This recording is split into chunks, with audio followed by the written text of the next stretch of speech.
Today's story is Hell or High Water by Raymond Beaman. My fingers. I need to push them. Push them in. Push them through the delicate, squishing balls that are my eyes. Through and into the inside of my skull. Into that dark, hollow space, and I need to grasp what is housed inside. I need to pull it, to destroy it, to ruin it. I need to remove it, pull it free, back out of the small spaces on my face, back out into my hands, free from my body and free from its temple. And then I need to squeeze. I need to tense. I need to clench with every ounce of strength in my body. Transform it, reduce it, erase it completely. Yeah, I need to keep going until my brain is nothing more than a liquid. A horrid, sticky mess that drips through my fingers. Nothing but remnants of a personality. A dirty mess of memories and regrets that fall unaided to the floor. And then, I can be free. Free from my past. Free from my choices. Free from my nightmares. And free from myself. And that is the only way that it will ever stop. I cannot go on. I cannot continue for any longer. The pain is real, and the pain is everlasting. I cannot sleep. I cannot escape. Every night the dream is the same. I close my eyes, and my subconsciousness fantasizes of oblivion.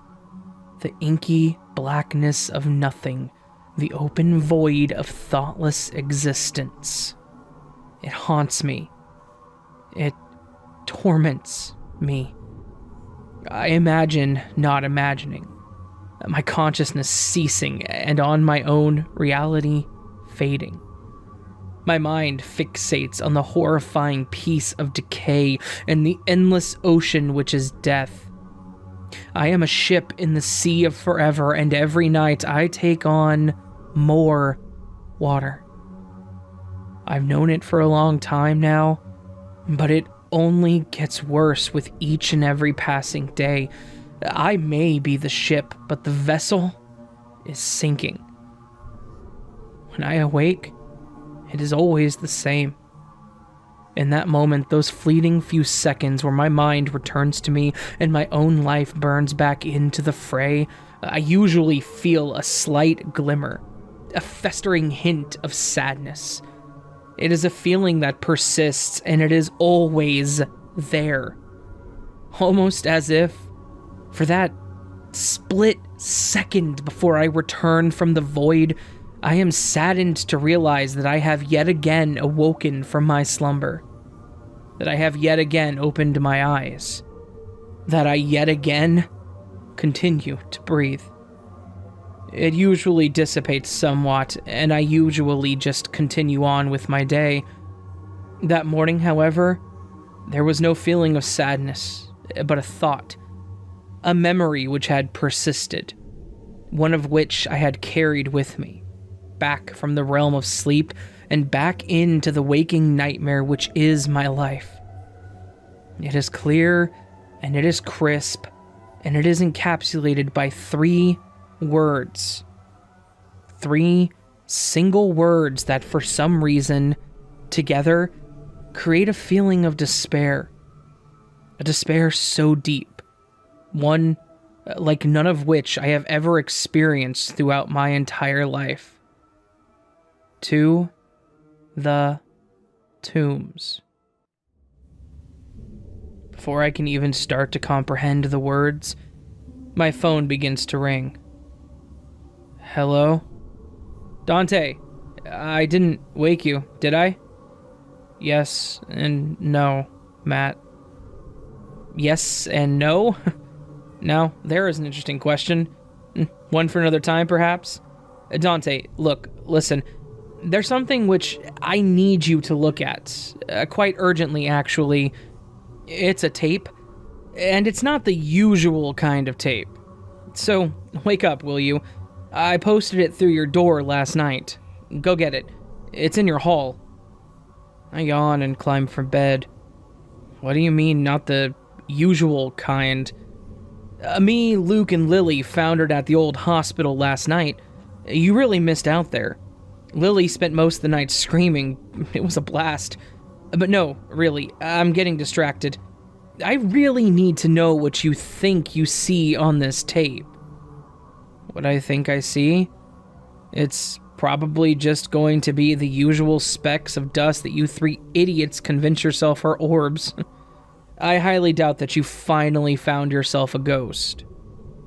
Matt went silent as I bent over to retrieve the tape.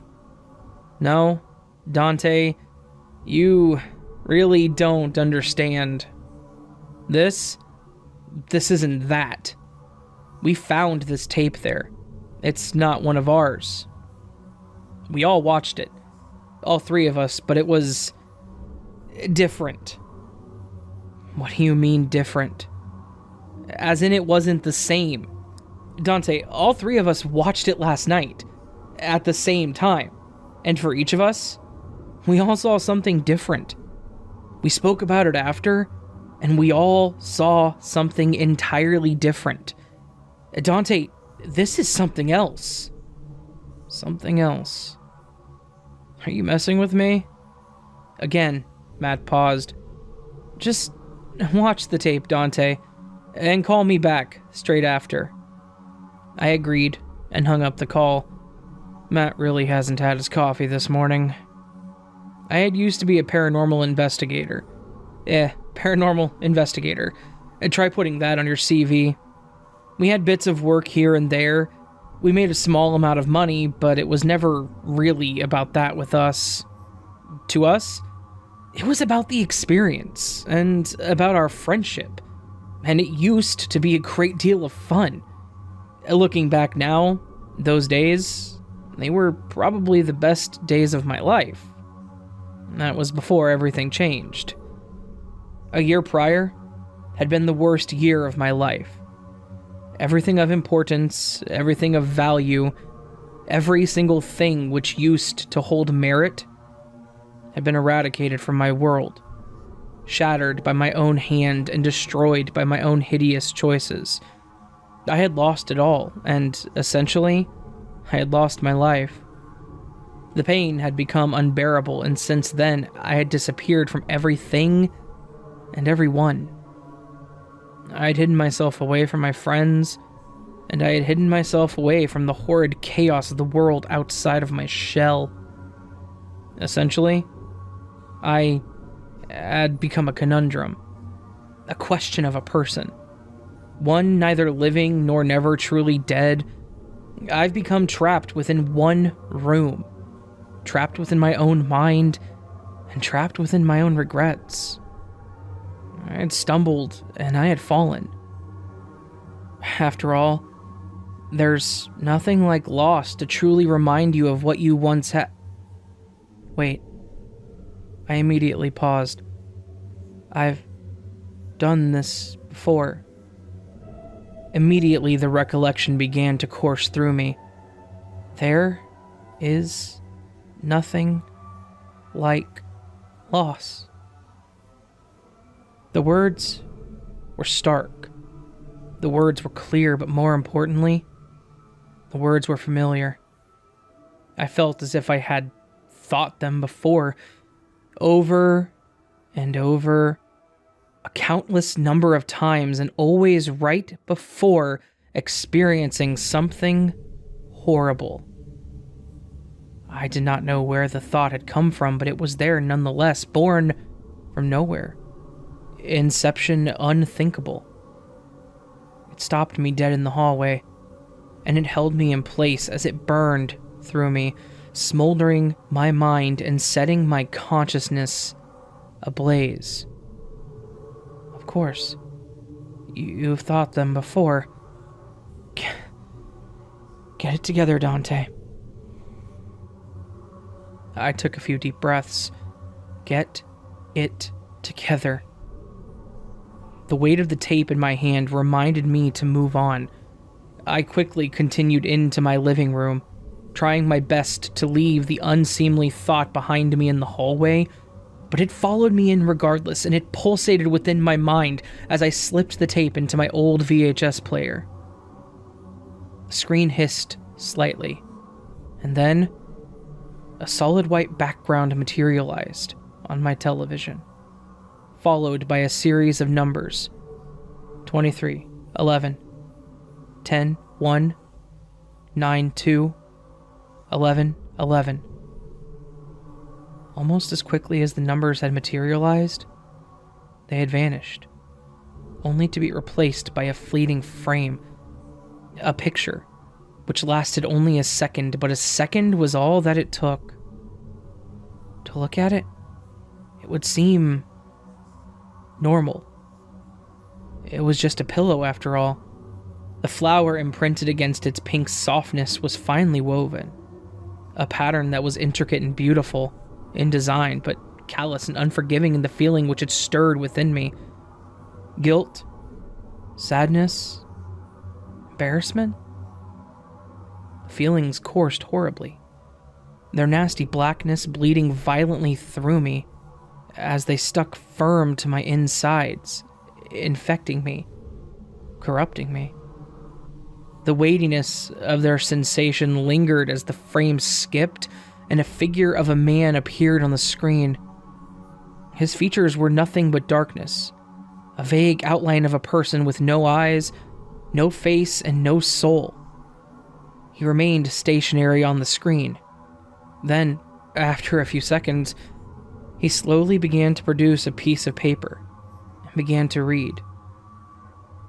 His voice was slow, almost too slow.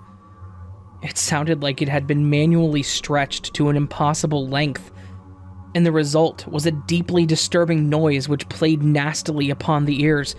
It was deep, it was haunting, and no matter how hard I willed myself to turn off the video, I could not move. The end is here. My hands shook by my sides.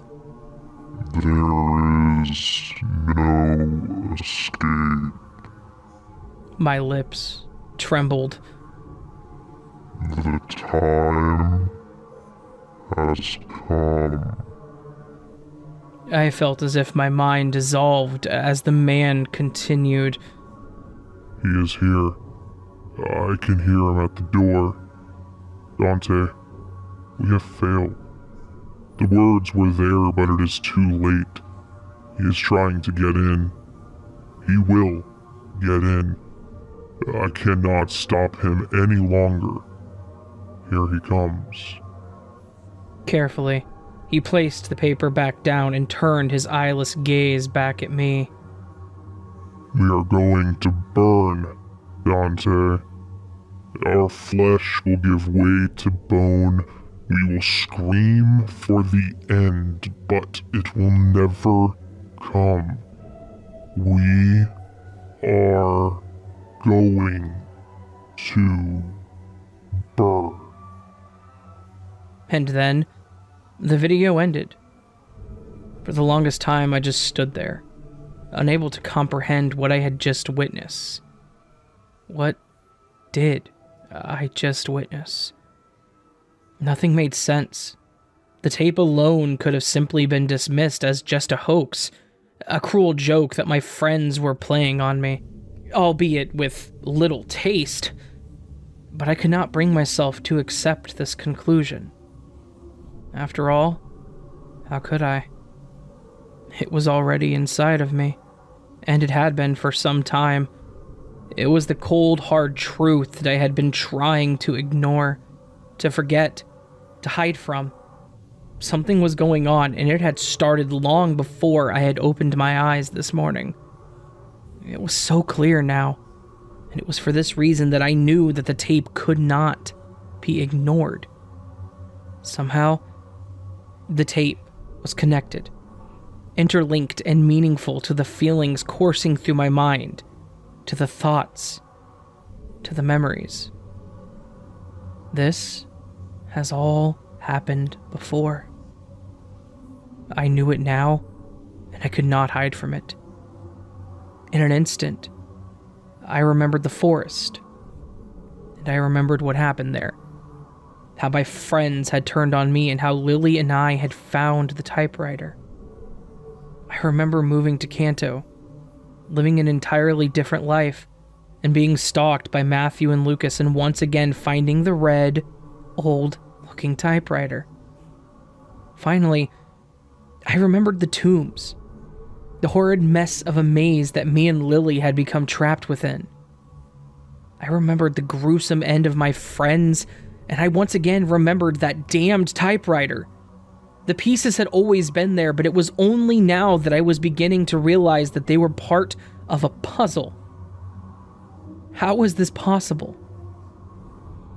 I thought about phoning Matthew, I thought about phoning Lucas, and I longed to hear Lily's voice once again, but I could not bring myself to call either of the three. The memories within me had painted my friends in an entirely different light. Are they even real? Are they even my friends? As much as I tried to fight it, I knew the rot was already there, and it was slowly spreading. Seconds, minutes, or hours, nothing mattered. When I finally broke my gaze and moved my eyes from the television, it was already night. Somehow, I had been standing on the spot looking at the television for an entire day. Confused, I made my way back to my bedroom to sleep. It did not come easy. My mind was all right with the memories never lived. When my eyes closed, I saw Lily's face contorted in fear. I saw the darkness of the tunnels and the dirty ink against page, taunting me, exposing me. I willed the images to cease, but they were relentless. They burnt themselves unseen into my retinas, their torment lingering everlasting. Finally, after hours of nothing, my mind slowed and my eyes closed. My fingers.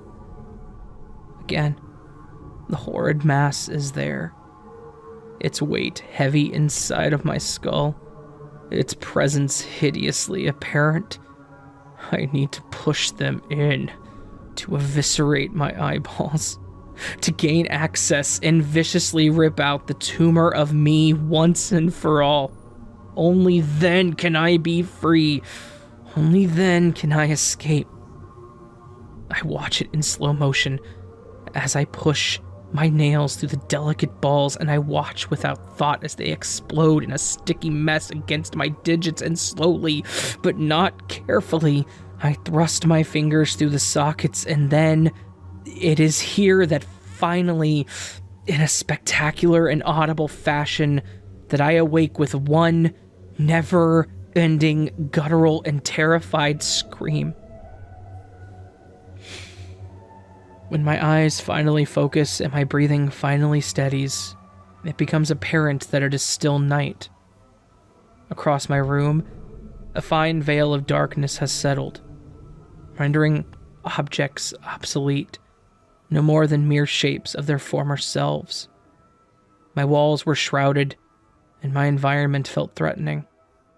Somehow, things did not seem right. After a few seconds, I heard it.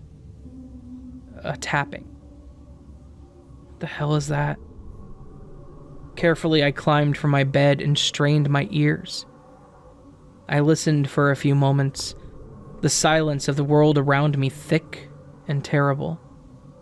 The only noise that permeated the lair was the tapping as it continued on, origin impossible and location unthinkable. It's coming from the walls. Carefully, I begin to take small steps toward the walls. Tap, tap. It's there, just in front of me. Tap, tap. There's something inside of the wall. Tap, tap. What is going on? Tap, tap. Oh my god. As I neared the wall, I noticed a small hole, one of which was not there before. Quite visible around the opening, even through the darkness, was a noticeable growth of mold. It extended out in a spiraling fashion, almost as if growing in a weave from the hole as it spread outward, infecting the surface around it with its horrid, decaying nature. The mold, however, was not what caused my heart to skip and my vision to blur. That was the clearly identifiable eyeball which looked at me from inside of the wall. I struggled to breathe as I struggled to talk. The tapping continued and my eye remained fixed.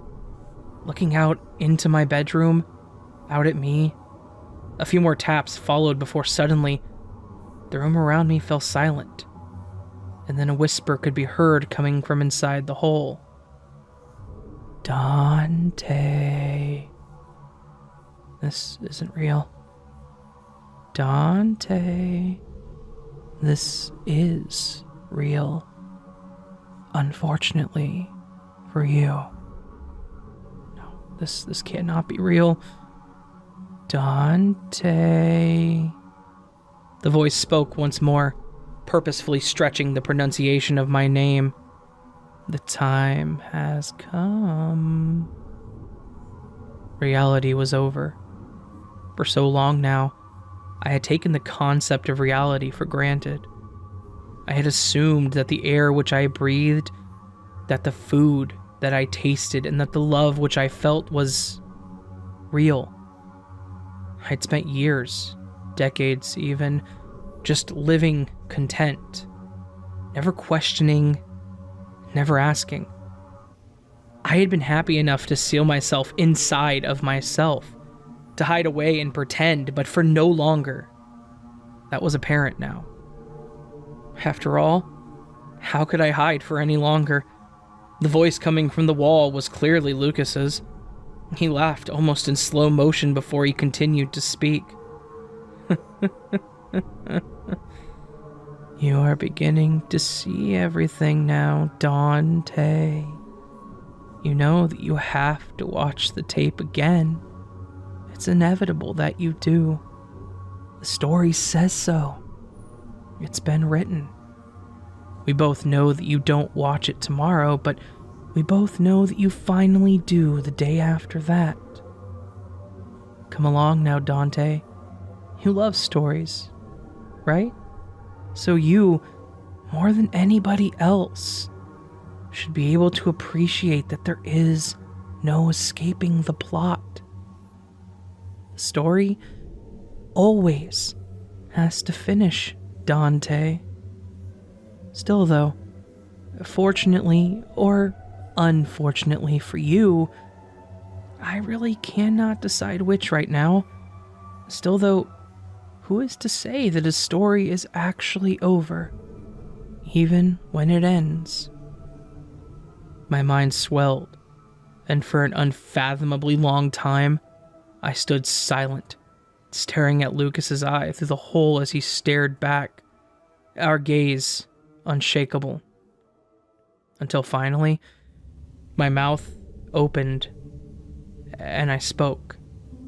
No, I do not want to. I am not watching it again. I cannot. Just leave me alone, please. I do not deserve this. Anything but, just please, anything but this. I just want to be left in peace.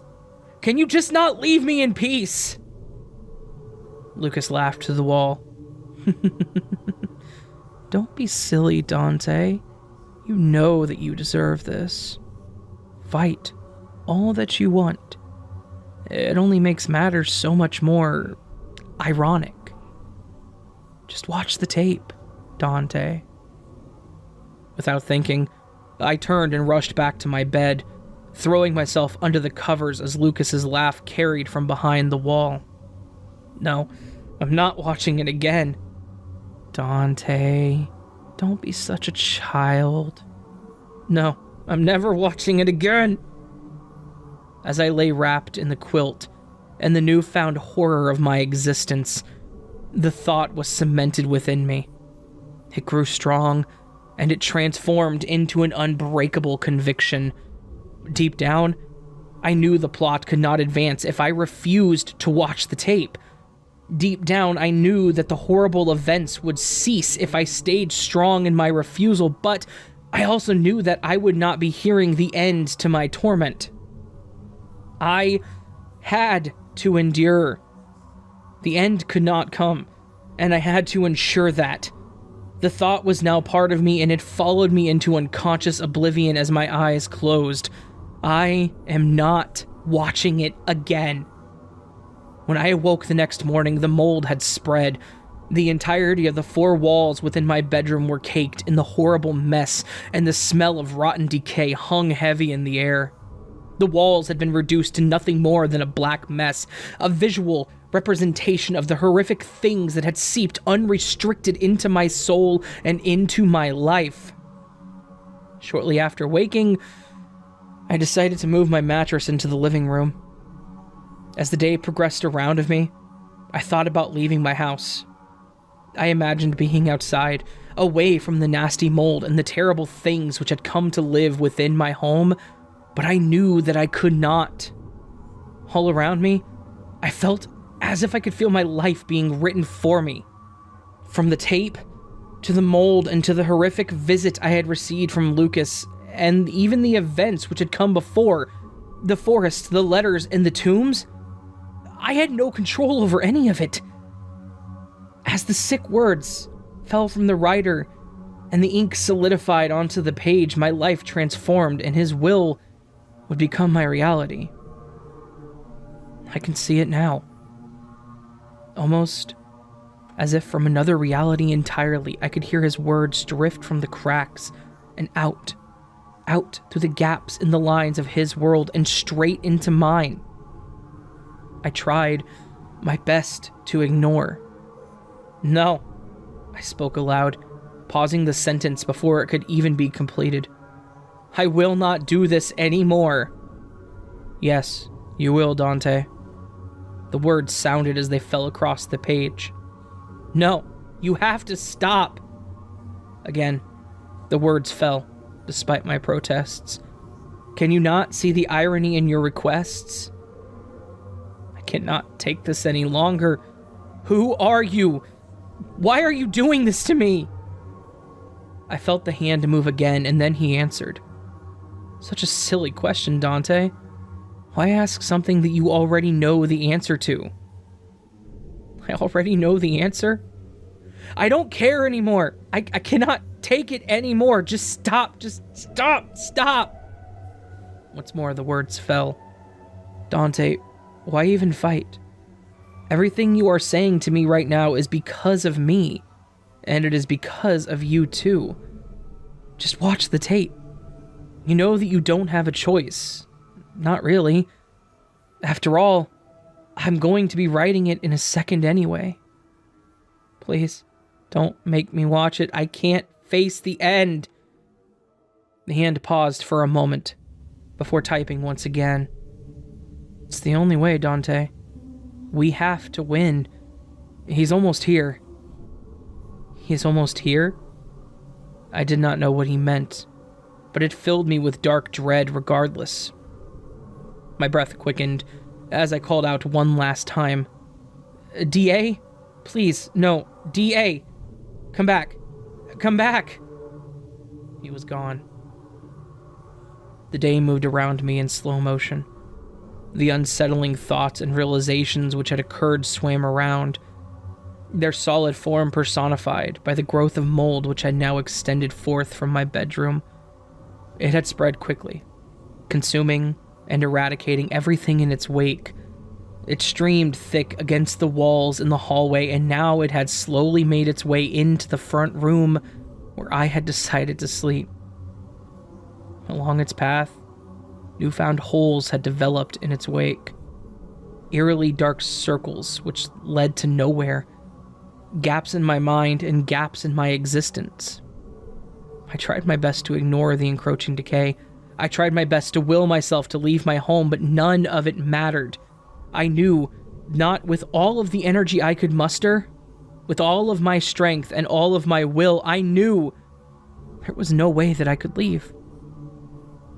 After all, that was not how the story was meant to end. Sleep did not come easy that night, but when it did, so too did the dream. This time, however, it was different. In the dream, I was in a house. I was stuck there, trapped, somehow. Every day was the same. There was no night, and there was no end to the blinding light, or to the continuation of my pathetic existence. It felt so long ago, yet it felt so real, so relevant. Somehow, I knew it was another life not lived, another experience that I never experienced. When I awoke, I did not scream. This time I found myself smiling, and that was when I heard the tapping. Tap, tap. I rose from the mattress on the floor and made my way towards the closest hole in the wall. Tap, tap. I could already see the eye waiting for me through the gap. Tap, tap. Lucas, please. How do I end this? The response came, but not from the expected party. Dante? It's me, Lily. Oh my god. It's her. Immediately, I rushed towards the wall. Hold on, Lily. I'll get you out of there. I promise. I won't lose you again. No, Dante, stop. It's all part of the plan. You need to listen to what he says. He's trying to help you after all. You have to watch the tape again. It's the only way out of this mess. His words have been guiding you so far longer than you even realize. So, you have to trust what he says. Trust me, Dante. Even if I'm simply speaking his message, you can get out of this. Slowly, I nodded my head. A tear fell down slowly from my eye as I longed to hold her one last time. I'm scared, Lily. I know more than I did before. I know that somehow I've been living these stories, that they've all been connected, but I don't know why. That's the last piece, and I'm scared that if I do not realize soon, something bad is going to happen. I need to figure this out, Lily. I have to do this myself. I can fix it. I can figure it out. I know that I can. She laughed slightly. That was always your curse. You have to fix things. Working alone at life takes so much from you. In the end, it'll take everything. But you already know that. She's right. She's always right. I know, Lily. What do I need to do now? I felt her soft breath drift perfectly through the hole as she sighed. Sleep, Dante. Advance the narrative. Tomorrow is the day. Tomorrow is the day. Lily, will I ever see you again? Silence. Lily? She was gone. With no other choice but to follow her beautiful instruction, I turned and made my way back to the mattress. As I sank in and pulled the covers close, I noticed that the mold had now long breached the walls of my front room and had begun spreading throughout the final remaining room. It did not matter, however. Somehow, as I closed my eyes and the sweet embrace took me, I knew that tomorrow, one way or another, things would be coming to an end. When I awoke in the morning, my home was nothing more than rot. The mold had completely surrounded the space around me, and it would soon consume what little remained. The last bastion was about to fall, and I knew that it was time. I lifted the tape once more, slowly sank it into the VHS, and prepared for the end of the story. The screen hissed slightly. Then the solid white background materialized once more, followed by the numbers 23, 11, 10, 1, 9, 2, 11, 11. Just as before, the frame quickly skipped and the pillow came into focus. The flower imprinted against its pink softness was finally woven. A pattern that was intricate and beautiful in design, but callous and unforgiving in the feelings it elicited. Guilt, sadness, embarrassment. And then, a split second later, it skipped once more and the darkened figure came into focus. Slowly, he produced the piece of paper again and began to speak in slow motion. You almost have the understanding, Dante. Maybe it is not too late. I do not know if we know enough yet, but our time is unfortunately over. It is time to bring this story to an end. The screen skipped once more and then, clear and unmistakable, it was there. The red, old-looking typewriter sat on a table, a ray of light illuminating it perfectly within the confines of the shadows on the screen. It looked clean, it looked maintained, and it looked out of place amongst the mold-infested world that I now found myself a prisoner within. A fresh piece of paper had been left within the typewriter. I knew, however, that this was not like before. Now, the page was only blank. It started slow. I felt the room move around me as the television drifted backwards into the wall behind it. The shape distorted and extended upwards, bleeding unnaturally into the outline of a door, which slowly fizzled into my reality. As the shape took form and unsettled nicely before me, 4 words slowly burned their way into the wood. Without thinking, I stood up and moved towards the door, and my hand made contact with the cold metal of the handle. I read the words once, and then I read them again. As my eyes settled on the title etched by fire into the door, I knew that things were about to be over. The 4 words were crisp, and the 4 words were meaningful, and I knew that their meaning lay just within a turn of a handle. As I turned and opened the way, somehow, I knew, after all this suffering, absolution was in reach. The words followed me as I stepped through into the abyss and further downward into the darkness below. They lingered, and they haunted, and they would never go away. Hell or high water.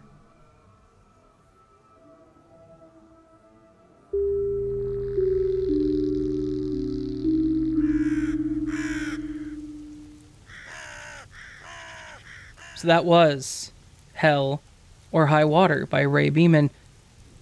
And, if I may say, one hell of a story.